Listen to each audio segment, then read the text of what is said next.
are they functioning? They're doing it with coffee, tea, and chocolate. Now, after they did a BrainTap session, we increased it over 1,000 times. So when you think about what happens is we're bringing energy in there. Now, we didn't get to move that, but then we did another session the same day.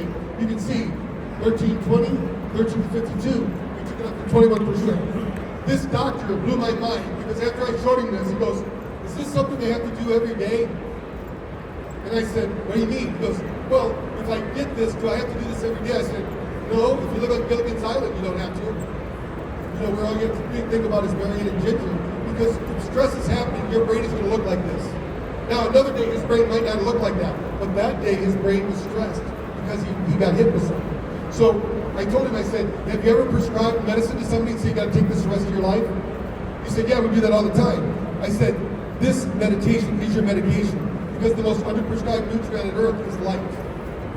And if we don't get the right light into the brain, it can't fix itself.